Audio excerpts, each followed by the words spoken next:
yanakira Yesu akanyumva akankiza mbabaye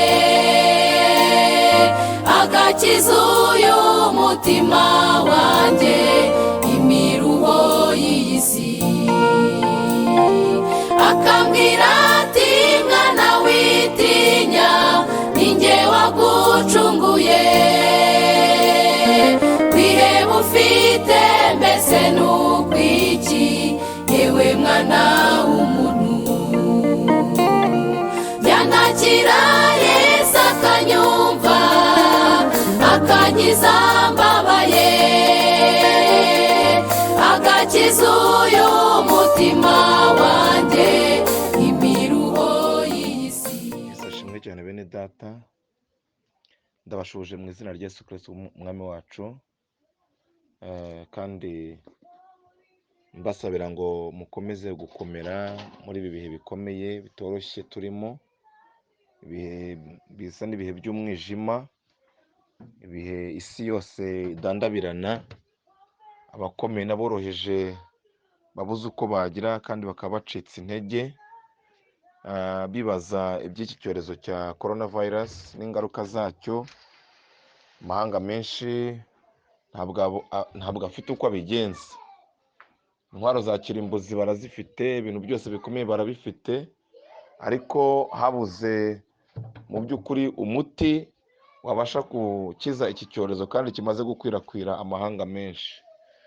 Nagira ngo rero ijambo ry'Imana mbaganze ijambo ry'Imana umwanya mutoya dusanga mu rwandiko Paul yandikiye Abefeso ibice 6 umurongo w'10. Ushobora gukomeza ugasoma imirongo cyane, ariko dushobora gusoma kureba umurongo w'10 kugeza kuri 13 tugasimbuka n'umurongo wa 18. Ijambo ry'Imana riravuga ngo ibisigaye mukomerere mu mwami no mu mbaraga z'ubushobozi bwe bwinshi, mwambare intwaro zose z'Imana kugira ngo mubashe guhagarara mudatsinzwe n'uburiganya bwa Satani, kuko tudakirana n'abafite amaraso n'umubiri, ahubwo dukirana n'abatware n'abafite ubushobozi n'abategeka isi y'umwijima n'imyuka mibi y'ahantu ho mu ijuru. Nuko rero mutware intwaro zose z'Imana kugira ngo mubashe gukomera ku munsi mubi, kandi murangije byose mubashe guhagarara mudatsinzwe. Umurongo wa 18 haravuga ngo musengeshe umwuka iteka ryose mu buryo bwose bwo gusenga no kwinginga, kandi kubw'ibyo mugumye rwose kuba maso musabira abera bose. Amen. Numvaga twaganira ibintu nagira ngo muri ibi bihe bitoroshye mbasabe yuko dukwiye kwambara intwaro zose z'Imana kugira ngo tubashe gukomera ku munsi mubi. Kwambara intwaro zose z'Imana kugira ngo dukomere ku munsi mubi. Akenshi na kenshi iyo dusoma ijambo ry'Imana mu bihe bisanzwe, hari igihe umuntu atumva ibyo ari byo, cyangwa se akumva mbega ari ibintu byabaye ku bandi, cyangwa ari ibintu mbega watwaca mu bintu umuntu akumva ari bisanzwe. Twakunze kujya dukangurira abantu kuboneka mu materaniro, tutinyamuneka muze duterane, ubundi tutimuze dusenge Imana. Abantu rimwe n'umwe ukababwira bakakubwira ko badafite umwanya, bari mu kazi, bari muri bizinesi, bagiye mu mirimo itandukanye, bagiye muri siporo. Hari n'abakunda umupira ugasanga yavuga ati ntakubwire ko yagiye ku mupira kandi wenda ariho yagiye mu gihe dufite gahunda y'igiterane cyangwa n'ibindi bintu nk'ibyo byiza. Abantu nyine Imana bakayiburira umwanya, ariko mureke twemere ko Imana ishobora byose, kandi ko Imana ari igenga ibihe, ari igenga umwanya, ari igenga isi. Abakomeye n'aboroheje Imana iri hejuru yabo. Imana iri hejuru y'ubushobozi bwose n'ubutware bwose n'imbaraga zose n'izina ryose na buri kintu cyose tuzi, cyaba kiri mu hejuru, cyaba kiri hasi, cyaba kiri munsi y'isi. Amahanga yose uyu mwanya wa none ameze nk'adandabirana. Nta muntu n'umwe ufite ushobora kubwira undi ngo ngwino ntabare, kuko buri muntu wese asa naho atumbiriye, donc arimo areba ku Mana ye. Memu n'ibihugu rimwe na rimwe n'abatizera Imana, ariko ngira ngo iyo tugeze mu bihe nk'ibi hari igihe bavuga bati ariko birashoboka koko hariho ubundi bushobozi buruta ubushobozi bw'abana b'abantu. Abantu Imana barayimenyereye, barayisuzugura, bayifata uko bishakiye, basa naho bumva ko Imana itariho, ahubwo ubwenge bwabo n'ibitekerezo byabo babisimbuza Imana. Uzasome igitabo cy'Abaroma, urwandiko rw'Abaroma igice cya mbere umurongo wa 19 ukomeze hasi, aho uzasanga uburyo Imana irakarira cyangwa ikababazwa cyane n'ibyo, n'uburyo mu by'ukuri abantu basimbuje Imana ibitekerezo byabo n'ubwenge bwabo, ngo n'ibiriho babisimbuza ubushobozi bw'Imana. Si byo nshaka kugira ngo mvugeho, wenda ntabwo ariyo topic nagira ngo mvugeho, ariko gusa nagira ngo mbabwire ngo ibihe turimo ni ibihe nibwira ko Imana yemeye ko bibaho kugira ngo ahari abantu bongere bibuke. Hari n'abahoze bari muri twebwe basenga bakunda Imana, ariko bamwe wenda baraguye, cyangwa abandi basengaga Imana batayizi cyangwa batayumva neza, ariko Imana ishaka ko mu by'ukuri tuyihanga amaso tukayitumbira, tukayireba, tukamenya ko ariyo yonyine Mwenyezi Mungu, tukamenya ko ariyo yonyine yitwa Jehova El Shaddai, bisobanura ngo ni Imana ishobora byose, ni Imana ishobora byose, Imana ifite ubushobozi bwo gukinga ntihagire ukingura, kandi yakingura ntihagire umuntu ubasha gukinga. Uyu munsi imipaka yose irafunze. Iriya mipaka buriya yafunzwe nande? Ntabwo ari abayobozi b'ibihugu bagiye bayifunga, ahubwo ni Imana yikinze kugira ngo abantu mu by'ukuri babashe kumenya ko ubushobozi bwayo yakinze ntawe ubasha gukingura. Haleluya. Nagira ngo rero iri jambo ryongere kudufasha, wenda ntabwo ndibuze kuvuga amagambo menshi, gusa ijambo ryatubwiye ngo mwambare intwaro zose z'Imana kugira ngo mubashe gukomera ku munsi mubi. Nagira ngo mbasabe hamwe n'ibihe turimo, mu by'ukuri bene data aho muri hose, abari mu Rwanda, abari muri Afurika, abari muri Amerika, abari muri Europe n'ahandi hose, mu by'ukuri duhanga amaso ku Uwiteka Imana yacu, dusenga Imana, twegera Imana, kandi twambare intwaro zose z'Imana. Intwaro zose z'Imana iyo usoma iyi mirongo uhereye ku murongo wa 14 kugeza ku wa 18 urazibona. Ni intwaro zitandukanye.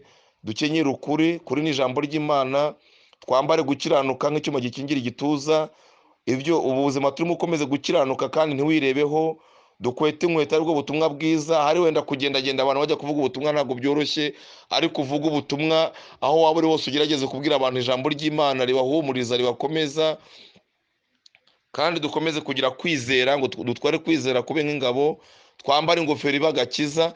Izi ntwaro zose tubona ahangaha nagira ngo mu by'ukuri tubashe kuzambara. Ntabwo yari umwanya wo kwiheba, wo kwibwira ngo tuzamera dute, wo kwibaza ngo ese nyuma y'ibi bizamera bite, wo kwibaza ngo ese iyi ndwara ngiye ntizangeraho. Mureke twizere Imana, kuko Imana niyo ishobora byose kandi niyo isumba byose, niyo ifite ubushobozi n'ubutwara n'imbaraga. Twambare izi ntwaro zose, tugire kwizera Imana, wongere ugire kwizera Imana. Ariko hano harimo intwaro ikomeye cyane dusanga ku murongo wa 18 ivuga ngo musengeshe umwuka iteka mu buryo bwose bwo gusenga no kwinginga.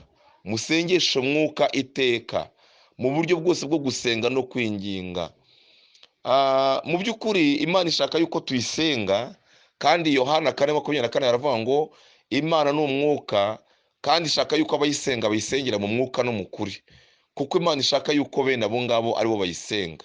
Gusengera mu mwuka bishatse kuvuga ko ugomba gusenga Imana ufite uko kwizera, uyitumbiriye, uyihanze amaso, nta bindi bintu bikujagaraje.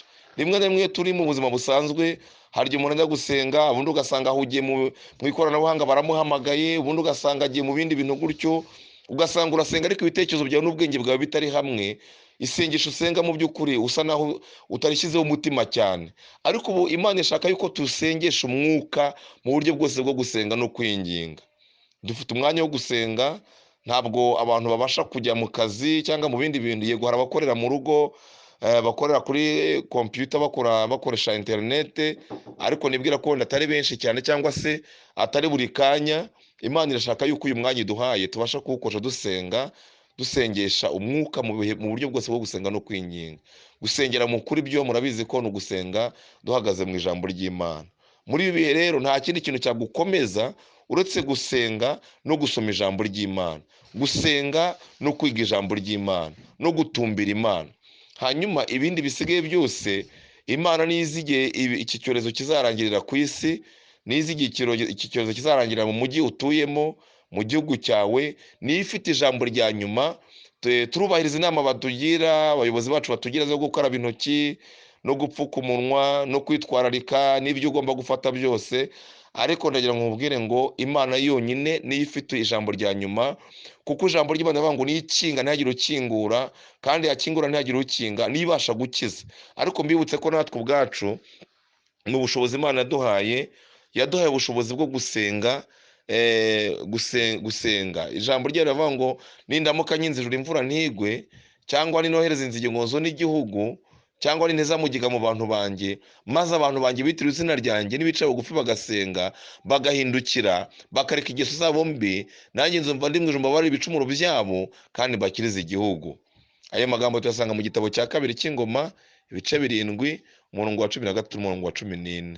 Intwaro yo gusenga rero niyo ntwaro dukwiye gukoresha ubu ngubu, tugasenga cyane, ugasengera igihugu cyawe, ugasengera itorero, ugasengera amahanga isi yose, ugasengera umuryango wawe, ukinginga Imana, kandi uko ushoboye ugakomeza kubabwira nabo bagashaka bakaba hafi y'Imana, mu by'ukuri tukabasha kwegera Imana, Imana ikaturengera kandi ikaturwanirira. Mu ntwaro zose z'umwuka tubona aha ngaha, iyi ntwaro ni intwaro ikomeye dukwiye gukoresha, hamwe n'intwaro yo kwizera, tukagira kwizera kandi tugahagarara mu ijambo ry'Imana. Imana ifite ubushobozi kandi izatugirira neza. Nimuhumure, nimukomere. Mu by'ukuri Imana yagiye idutambutsa ibihe bikomeye mu gihugu cy'u Rwanda, ubwo ndavuga bari mu Rwanda, wenda nawe aho uri hari byinshi uzi twagiye ducamo bitandukanye. Yagiye idukiza ibintu bikomeye, yadukije jenoside yakorewe abatutsi, yadukije ya ntambara yo hagati ya 1990 na 1994, yarangije intambara y'abacengezi itari yoroshye hano mu Rwanda.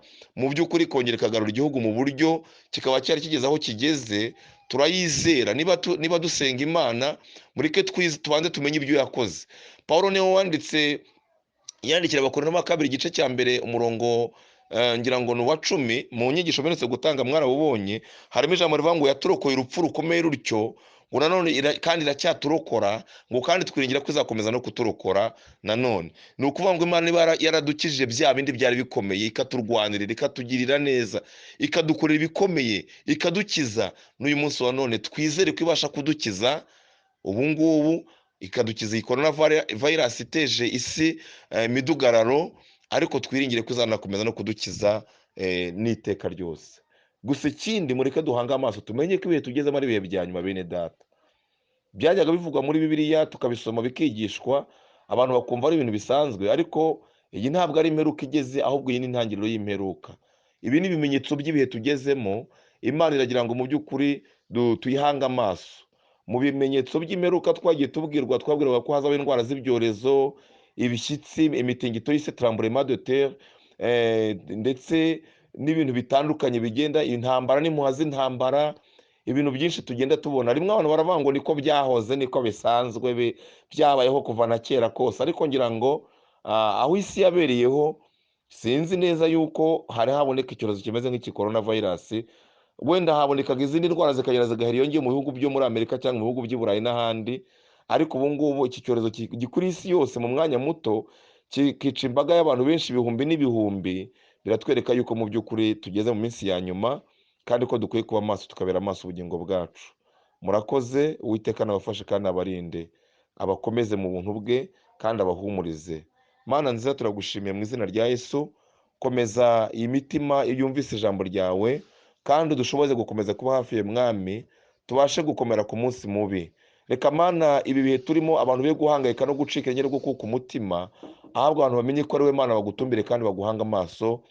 Urakoze mwungere mwiza, kiza isi, kiza amahanga yose, udukize Mwami mwiza iki cyorezo cya corona virus cyugarije isi kandi gihangayikisha abantu benshi, kugira ngo abantu bamenye ko ari we Mana bagutumbire kandi baguhanga amaso. Kora ibikomeye Mwami mwiza, uhumurize imitima y'abera bose, uhumurize imitima y'abakwizera, abari kuri urubuga Mwami mwiza n'abandi bose batari kuri urubuga, Uwiteka ubafashe kandi ugumye kubakomeza. Icyubahiro gikomeze kujya kuri Mana yacu. Ndagushimiye, sabye nizeye kandi ngushimira mu izina rya Yesu Kristo watsinze kandi wanesheje. Amen. Imana ibahe umugisha. Murakoze cyane.